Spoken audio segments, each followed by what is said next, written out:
What's up YouTube, it's your boy Nash here, welcome back to the channel, and welcome to another episode of WWE's Biggest Issue. This week's episode is going to be very unique, because I'm going to be talking about the pros and cons of Hell in a Cell 2022, which I don't think I ever did, but if I did, I apologize. I figured I would do it again in case if I did do it already, but I will be talking about the pros and cons of Hell in a Cell 2022, and what we can expect to see going into Hell in a Cell. But before we get started, I do want to apologize. I know you guys are probably seeing this video a bit later than normal, and you guys are probably wondering why. Well, unfortunately, I ended up getting caught up with some other bullshit here at home, and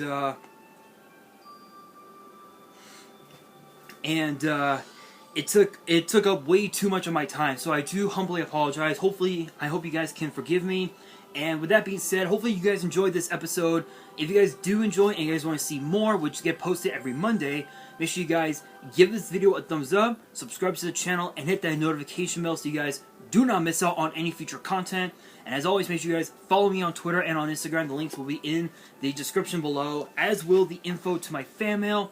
It will also be in the description as well, as I plug in my laptop, because I completely forgot to do that.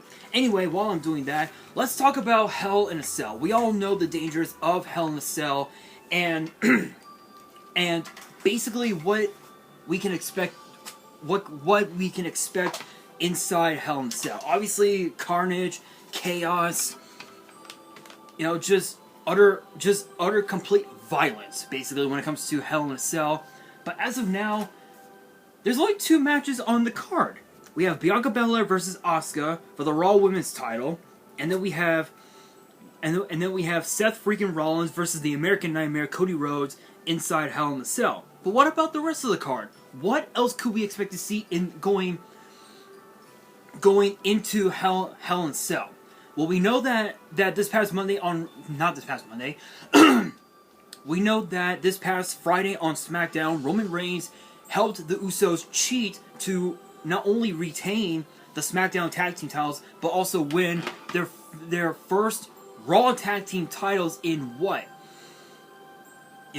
5 years? 6 years, I believe? I think it was, 2014 that they first became WWE Tag Team Champions, which eventually by 2016, when the brand extension draft came back, those titles ended up becoming the Raw Tag Team titles. So it would be their first Raw Tag titles in quite some time, making them the undisputed Tag Team Champions. Now the Bloodline is completely draped in gold, unless if you count Paul Heyman wanting to go after the 24/7 title, in which case, hey, I say go for it.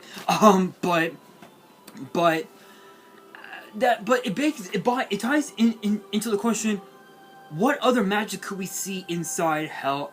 At Hell in a Cell. One thing is for certain. I can tell you guys one thing right now. I found out on I don't know if you guys saw on I think Instagram, but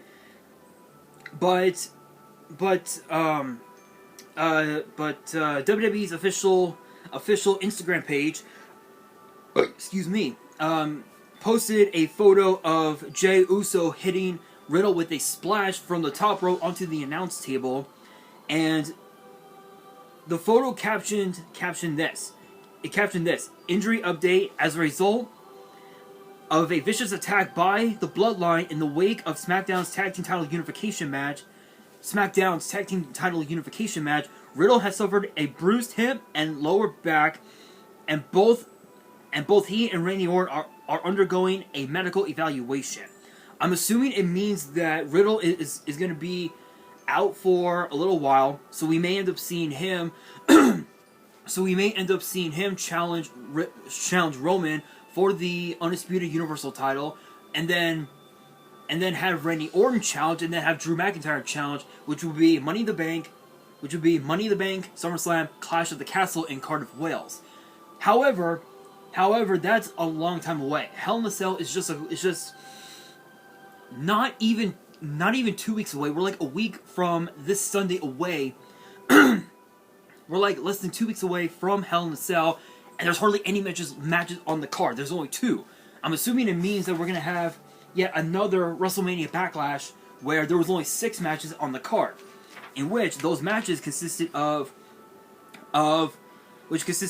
Charlotte Flair versus Ronda Rousey for the SmackDown Women's title in an I Quit match, Seth freaking Rollins versus Cody Rhodes, Part 2, Edge versus AJ Styles, Happy Corbin versus Madcap Moss, Bobby Lashley versus Omos, and of course RK Bro and Drew McIntyre against the Bloodline.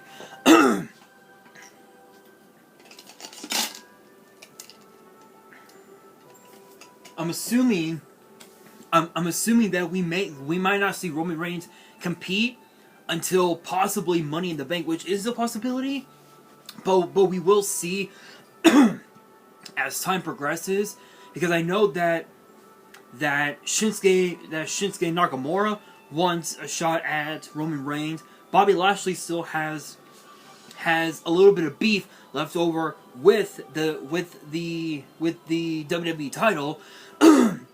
Because, excuse me, if you guys remember, back inside the Elimination Chamber back in February, he was under concussion protocol, so he was unable to compete for like a month or two, and he basically came back. He came back to WWE, took out Omos at WrestleMania, and now Bobby Lashley is on our side as a babyface, which is awesome.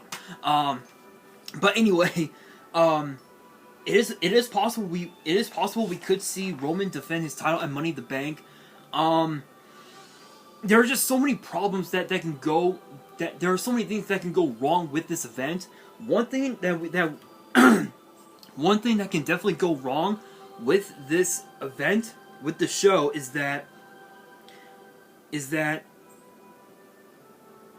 we might not get what we expect. You know, like when it comes to Cody Rhodes and Hell in a Cell, I know that I talked about it before, that Cody Rhodes had never been inside Hell in a Cell, but it dawned on me that he was a part of Hell in a Cell. If you guys remember, Hell in a Cell 2009, Rhodes and DiBiase against DX. If you guys remember that, then you know. But we all know that when it comes to Hell in a Cell, usually it has the makings of just pure magic, chemistry being there, pure chaos. That is what we can expect to see happen with Rhodes and Rollins. That's one thing that we can expect. Bianca versus Asuka, we can definitely see a fair matchup. Obviously, these two women have a healthy respect for one another. But the question is, who becomes the heel, who becomes the babyface? That's the big question. Honestly, that I can't decide. We can't decide who will be come Hell in a Cell. We know that Bobby Lashley tonight on Raw will be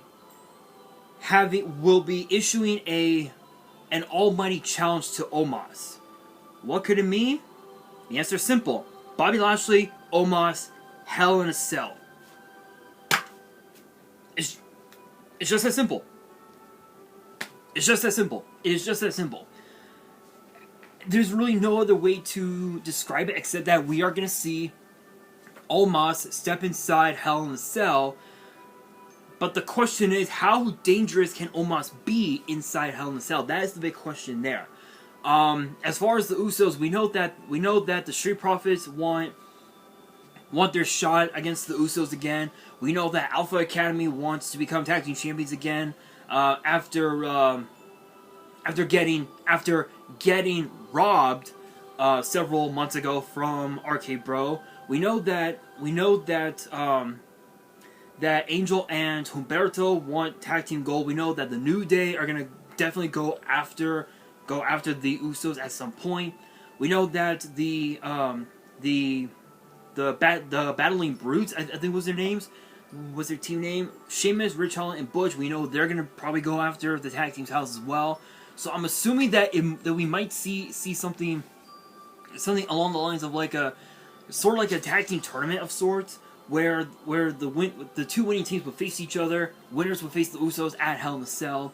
But it's hard to say. We don't really know exactly what to expect, because as of now, there are only 2 matches on the card.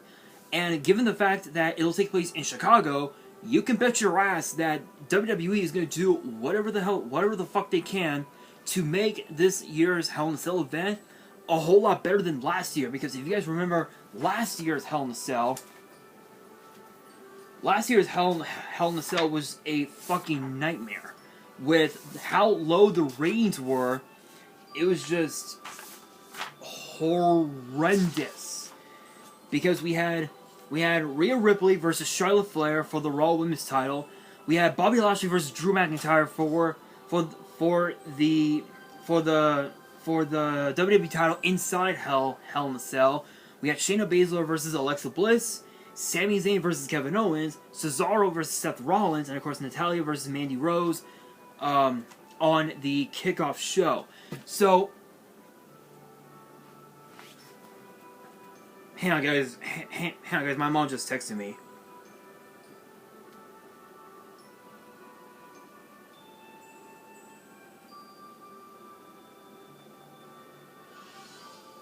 Give me a second, guys.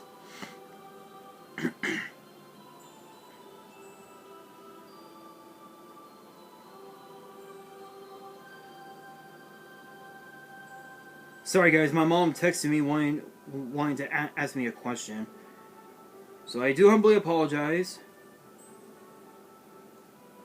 There we go. Anyway, yeah, last year's Hell in a Cell was just horrendous, because the ratings for that night was sort of mediocre. It was sort of mediocre because obviously it was inside the Thunderdome, which was the last pay-per-view inside the Thunderdome, before WWE went on tour again for the first time in over a year, almost literally a year, which is insane. I have to admit,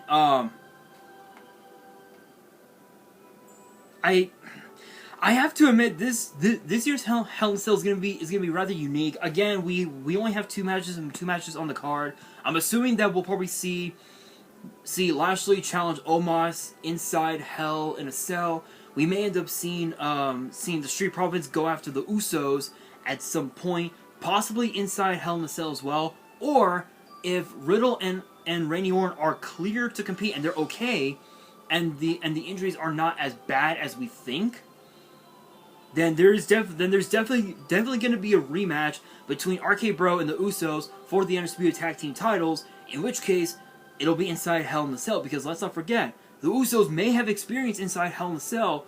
Randy Orton has more experience inside Hell in a Cell because he's been in more Hell in a Cell matches than anything.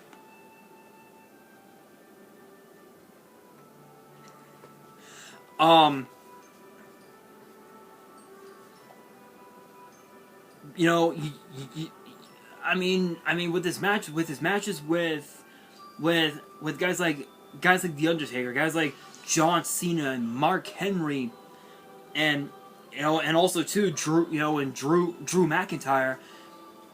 He has a lot of experience inside Hell in a Cell, even against Sheamus as well. So Randy Orton knows a lot about Hell in a Cell, and that right there, if we do get the rematch between RK Bro and the Usos at Hell in a Cell in Chicago, inside Hell in a Cell for the Undisputed Tag Team titles, I can guarantee you, Randy Orton is going to teach Riddle everything that Orton knows about Hell in a Cell.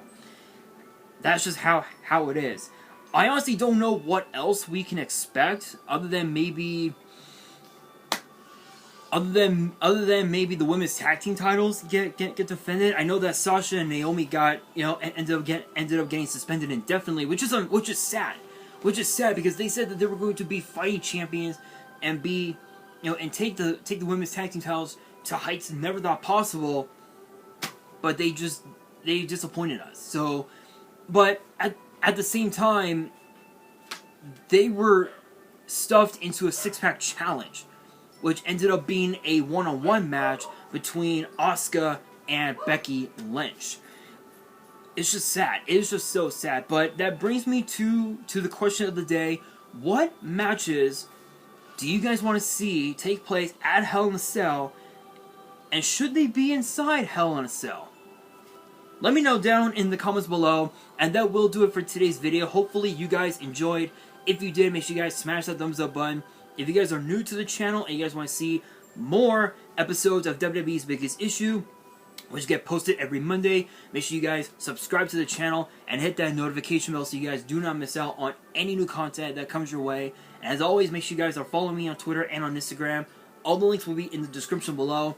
And if you guys have any fan mail you guys want to send me and you guys want me to open it up on the channel, all the info will be in the description as well. And on that, this is your boy Nash, signing out.